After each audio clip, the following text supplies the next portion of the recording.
Let me tell you, I can't tell you how many times in the heat of what I'm doing, when I have tons of eyes on me, I'm being videotaped, and I just did a plan pretty quickly with someone, and now I'm trying to implement it. I cannot tell you how many times when I left out of there, I'm going, I didn't do that part. I didn't do that part. I didn't do this part. I didn't do, you know, that's just real life, okay?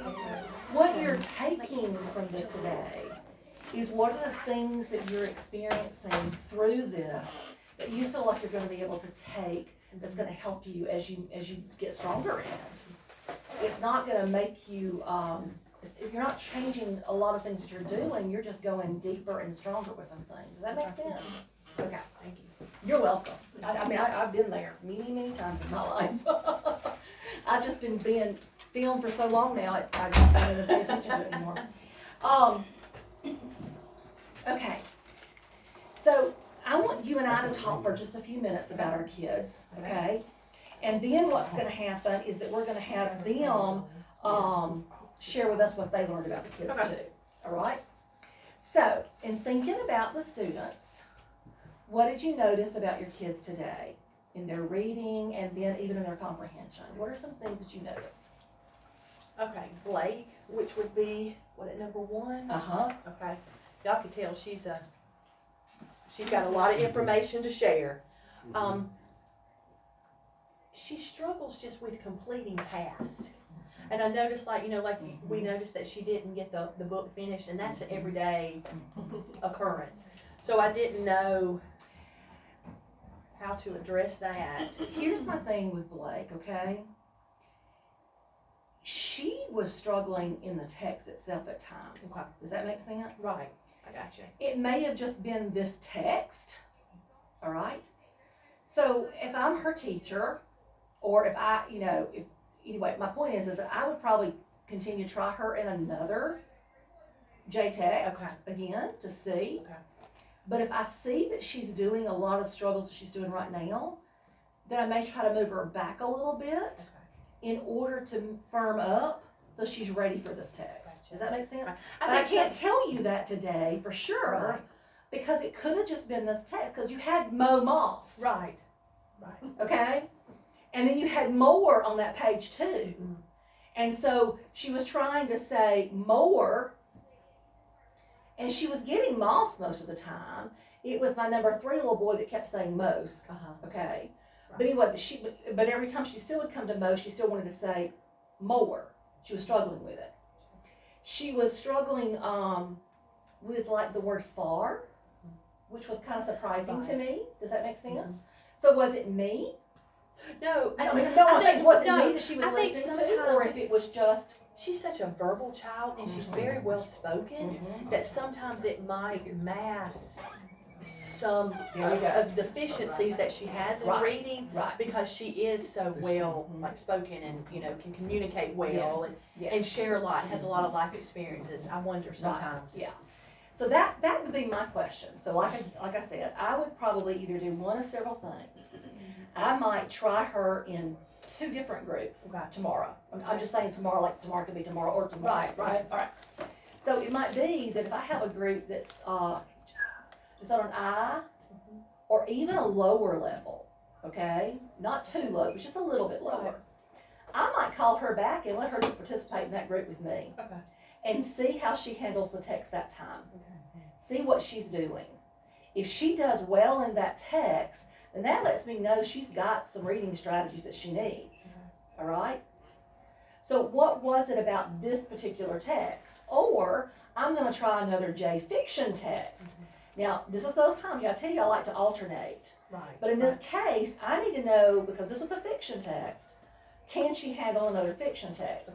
I'm going to look for a fiction text that's not going to have maybe the issues of the moss or something like that. You see what I mean? To see if she can handle it. At this present moment, I don't know. But I can very easily learn in my next guided reading group where she is, and then I can make a decision on whether or not to keep her in that group or move her down a group or 2. You see what I mean? Sounds good. She was probably the only one as far as overall that I felt like I was concerned with as far as just the reading itself. 4, my other little girl on the other end. Yes. She had a few ending problems. Did you notice that? Yes. Okay. So hers is just maybe what I talked about in the primary school yesterday was those are the occasions that if I have a child who has a specific issue that needs just a little bit more than what I can give them in guided reading, you could do it at a different time of the day, or you could not do a small group one day, a guided reading group one day, and pull a couple of those kids who have those specific issues and just talk to them one-on-one for a few minutes to help them get over it. But like with her, she just needs a little help in looking through the word. She didn't want to put the ED ending on a couple of words. She didn't want that kind of thing. Does that make sense? Yes. So I can help her very quickly, but just helping her by pull that thing. Y'all have that reading strategies book? Okay. You can always go there and look at that. There's a place in there that talks about endings. One of the lessons talks about endings. And you could utilize some of those pieces and do something with her. But you may have another couple of kids who have some ending issues that may not be on the same level text. That's when I'm going to pull them together, even if they're on different levels. Okay? I'm going to pull them together just for a quick strategy in order to help them get that piece of looking through the word. You see what I mean? I was impressed with number 2 today. He after we called attention to him kind of using the pictures and slowing down, he began to talk, and then he was able to talk to me about how it was helping him when I came back around the second time. Okay? And I'm thinking he's the one that may be reading too fast. Well, sometimes he does, which affects some of his comprehension, but it was the other little boy who just... Yeah, okay. He's the one that I did notice, and I kept trying to slow him down, but he's like a speed in everything. Yes. Even his talking in the comprehension. So that may just be a conversation you might just have with him by himself at some point. He'd be one of those that would come up there in those little, I call it conferences, conferring. And so I'd pull him up there and I'd just have a conversation with him and say, you know, you are so excited about reading. I notice when you read, you're just reading and even when you're talking about the comprehension, you're pulling out some great things. You're just so excited about it. I love that. I need you to stop and think about something though. Readers, when they're reading, and even when they're sharing their information, they have to think through it. So even as you're reading sometimes, you need to slow down your reading so you can think about what's happening in the text.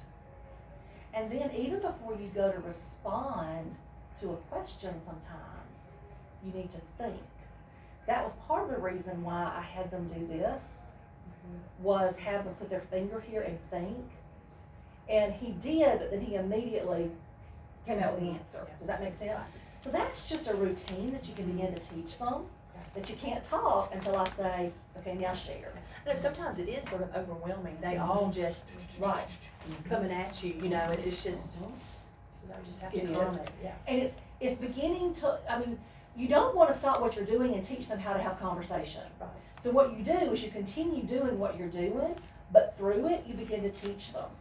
And so it could be that they have to do like the thumbs up.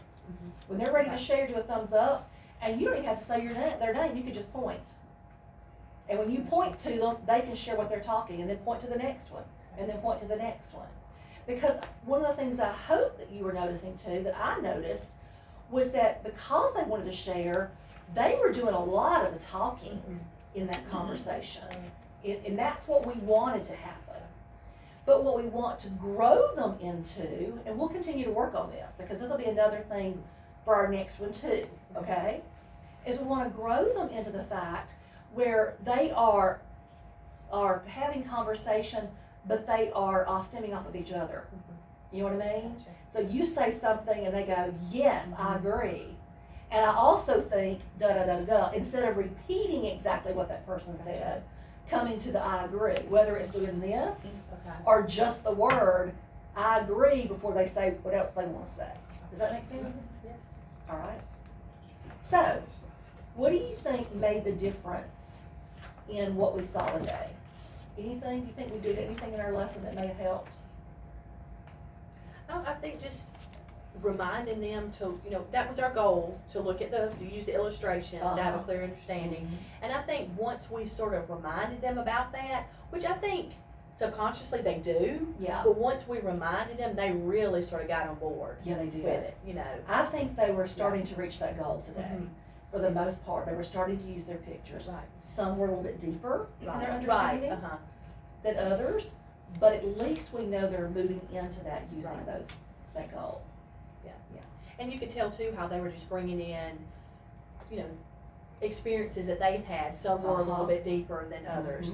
Some were very shallow, didn't really have too much, but then some of them were really going deep. That's right. With doing that kind of work, able to. Absolutely. Okay, now, back to you guys now. You can talk. What did you notice about students that you want to share with us? Because you may have seen something we didn't see, remember? And then also talk about the lesson itself and what you think was helping in the impact of those kids, about the conversations, anything. Just share what you noticed. Teaching self-correcting. I noticed Jill was working with number 3, I can't remember the little fella, but you were working with him on self-correcting because he made a mistake and brought back that attention to it. And as you're reading, if you notice it doesn't make sense, go back and try again. And he was just really looking at you something. And we went back and we read it again and we did correct it and read it again. And then he did it. Absolutely. I know with student number 2, when you worked on pausing, once he figured it out, he was good to go. I know y'all alluded to that earlier, but I noticed that. I got that written down there.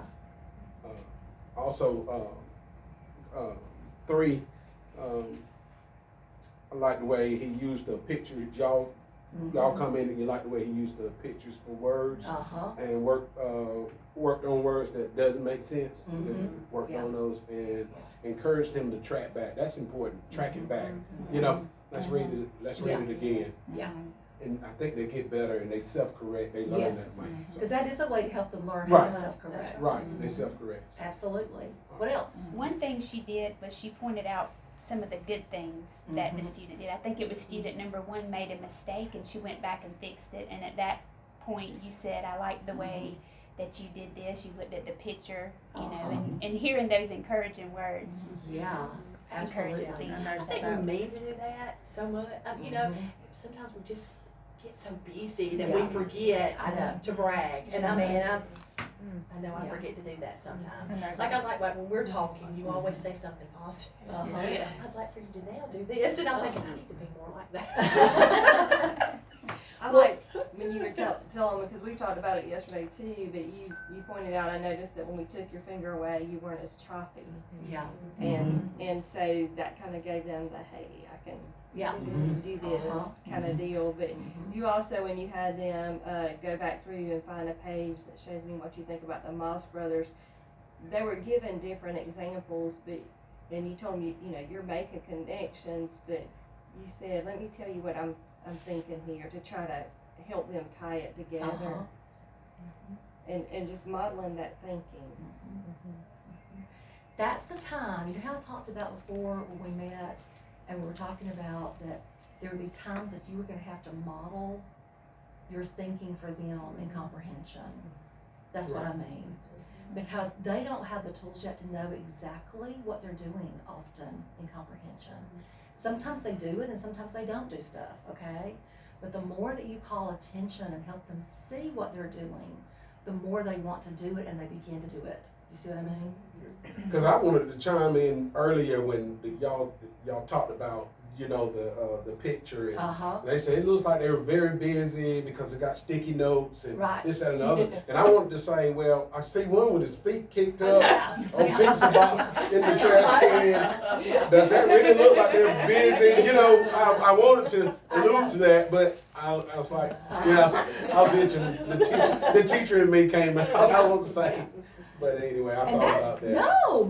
Yeah. And that's one of the things that, I'll be honest with you, that I've had to work on a lot, okay, in my career as working with guided reading, period, as a classroom teacher, is that it is so easy to try and draw them into everything that I see. And I have to be cognizant of the fact that it's not about what I see and what I'm trying to get them all to see and everything. Right. But in that fact, they saw that they were busy, okay? And they had pizza. But by the time they finished the book, what did they notice? That they were messy. They were too much in a hurry. They were busy. They were, am I making sense? But I found myself doing that other, like, at one time I almost did the same thing he said. I almost wanted to go, do you not notice that they're all laid back and they're just like, but anyway. What else did you notice? Dialogue, just using dialogue to help with fluency. Yeah. Teaching fluency is so important, but you can bring it back to dialogue and say, think about if you were speaking, how would you say this? And just using dialogue to help with fluency. I noticed that a couple times is good. Yeah. Good way to bring it in. Absolutely. And there were some words like, I think it was I mean, and if this spills, I go, I'm not going to just That's using that, I guess, proper way of saying it to go with the situation. Right. All right, I'm going to tell you, not just you, but everybody, we're not in the fishbowl anymore, okay? This is one of those times, just like yesterday with one of your teachers, that I can see myself very easily within the lesson if I've noticed something here that is really hitting a chord with me. And this can wait because this was more important, that I can see myself sometimes switching mid-year and changing my teaching point. You see what I'm saying? And that's okay. Hear me? Not that what we did in a teaching point was bad for them today. Right. They could use that too, all right? There was one time, and I was mulling it over in my head back and forth, whether or not this was the time to do it or to wait till another time, okay? Because I didn't know whether to go, you know what, let me show you how I would do this. But I thought, no, this is the first time. I'm going to keep it as it is this time, okay? But just for future reference, in case, because what I've learned about you is you're responsive and you watch your kids. So like in this case today, because in the several of the kids, it had to do with the quotation marks, and it had to do with that dialogue piece, and I was seeing that they were struggling somewhat with that part, I might have very easily switched my teaching point because I saw that as like this, does that make sense? Yes. And had them turn to a page, notice the dialogue on a certain line, model how I would read it, have them then read it like I read it, and then have them either do another dialogue on that page or turn the page and do another one. Do you see what I'm saying? Which is the same thing that you're doing here, the same moves you're doing here. You just change that just quickly because that was something. Did you notice that too? I mean, y'all said that. Yes. Dialogue, even though we know it's going to help them, and they would do it when you were there, but they weren't actually carrying it over yet. And I wanted to make sure they all understood that part and how important it was. Does that make sense? But I didn't do it because I didn't want to change the lesson today. Does that help? Okay. All right. So, anything else you want to talk about as far as the lesson's concerned? Lauren was quiet, so she could easily get lost Yeah. and not, Yes. but it was there. Right, but I noticed when she was very quiet, and then she started to comment on something, and you brought her into the conversation. I appreciate that because I noticed that she was quiet, and then she said, "Hold on, I think she has something to add to," and that made her feel more comfortable. It does, and it's still a hard thing for us as teachers because we get caught up in the moment of hearing. And we don't realize until a lot of times after the lesson's over with and we reflect about the lesson, who we didn't hear from. Right. So in those cases, that's something I would encourage any teacher to do, is if you're in a guided reading group there and all of a sudden, lesson's over with and you begin to stop and think for just a moment, who did you not hear from in comprehension? Then make that a thing that you do the next day is you make sure you bring that child in, and in order for them to have a chance. Does that make sense? Because I can see how easily number 1 and number 3 can monopolize the whole thing, and it's not anything bad about them. No. They're just very, I mean, it's not a bad thing, that's just who they are. So I've got to find ways to make sure I bring in 2 and 4 into it so I can hear their comprehension too, plus teach them how to have conversation with others at the same rate. So, all right, so here's what's going to happen next. It's going to happen kind of quickly, okay? But what I like to do next is I like for us to begin to formulate our next step. Are we through at 10:35? No, next steps is 10:35 to 10:50, 10:55. Oh, good. Okay, good. Phew. So we have longer than I thought. I just looked at my thing wrong. Okay. You have till 10:45. Okay. 30 minutes. All right. So here's what I'm going to ask you to do. I'm going to ask, you can write it down on whatever you have there. You can take a sticky note. You can pass my sticky notes around if you need to. But I want you all to think, I'm doing it a little bit different yesterday because as I told you guys who are with me all the time, I reflect every day. And after I reflect, I think about, I wish I'd done it this way. So I'm shifting a little bit, and I'm doing it a little different today, okay? I want you to stop and think. Twofold, okay? What would be some next steps for the children, possibly? Okay, if we're planning a lesson for them tomorrow, what would be some next steps we might want to do with them? And then the other thing is, what are going to be the next steps that are going to be important as we carry this, or you guys carry this out in your PLCs, okay, for your 3rd grade teachers and yourself to continue to work on to help make it better. Does that make sense? Just kind of stop and think about that for a few moments to get your minds together. And then we're going to come back and we're going to build us a big sticky note next step chart. Okay? That I'll leave with you guys.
plan to do this is, I'm not gonna start writing immediately what next steps are, okay?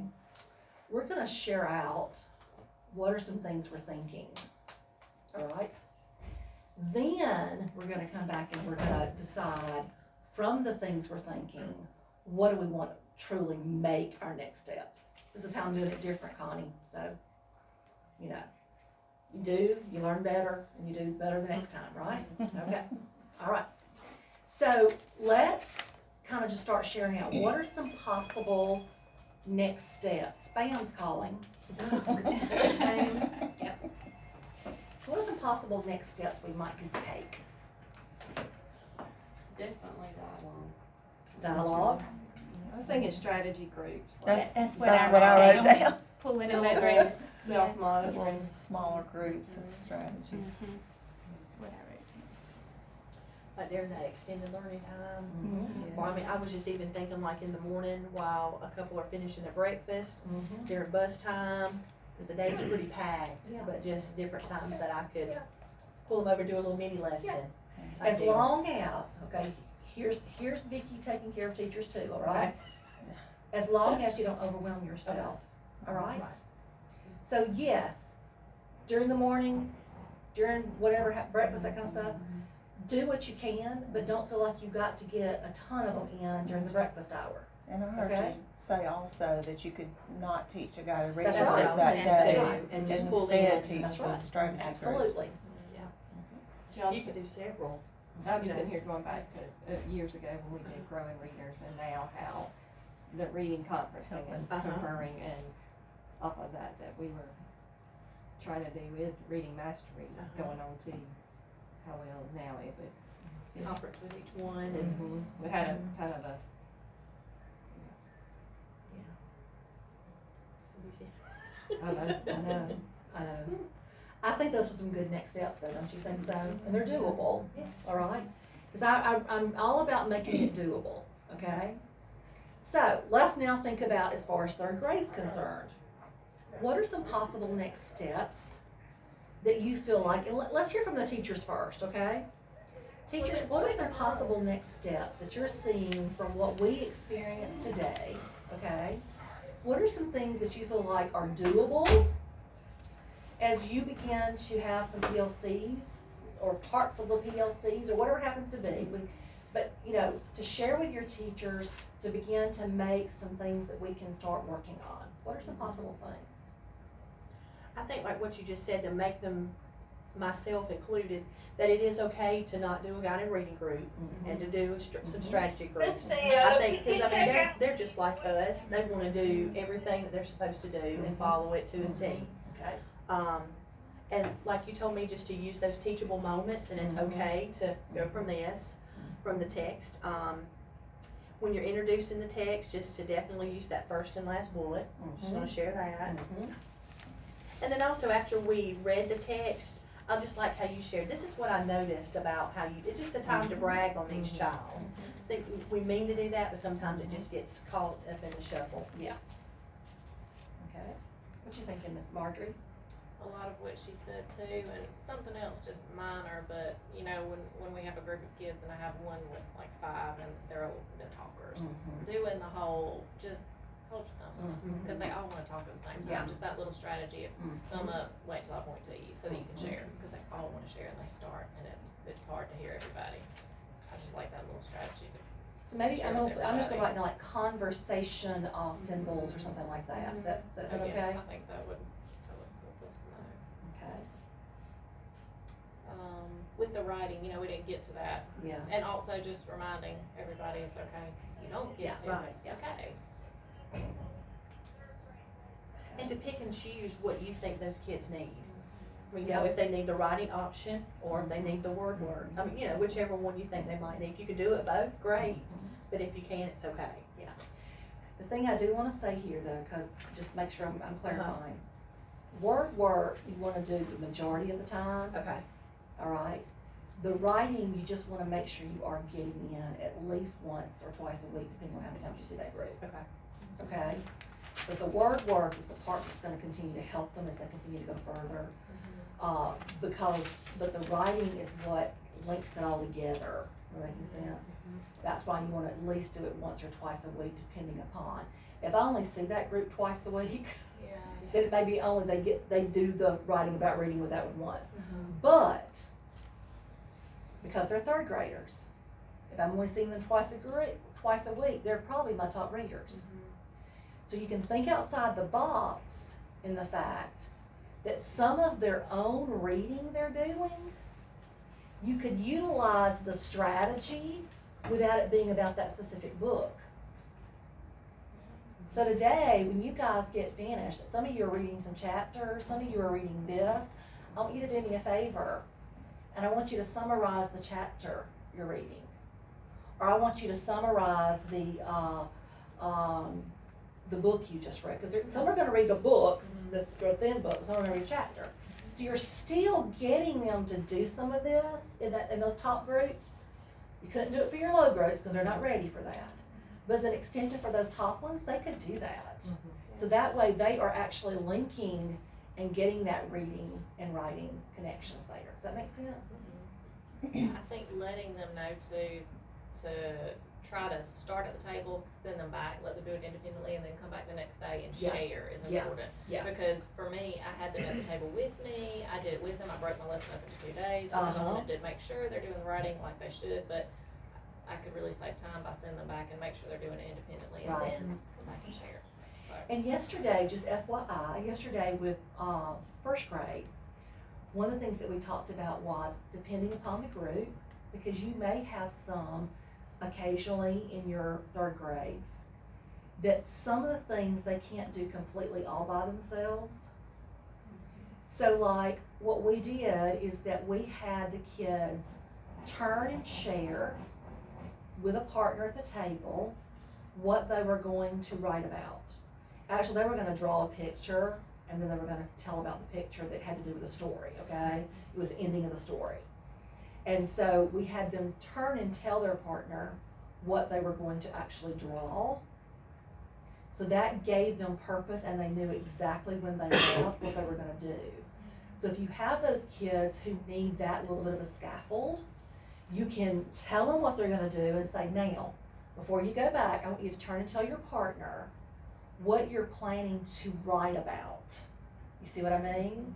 So then when they leave, they already have in their mind where they're going, so they don't just go from what you said and go back to their seats and they're going like, what we're supposed to do? They already have an idea of where they're headed with it. Does that make sense to you? Okay. Can we include that on the note too? Yeah. Just thinking about the sharing, got a lot to share. Okay. All right, admin. I'm bringing you in now. School admin. What is it that you also think, aside from what they've said, and it may not be anything else from what they said, okay? This includes you too, Coach, okay? What are some things that you see that we might want to make as a next step for third grade?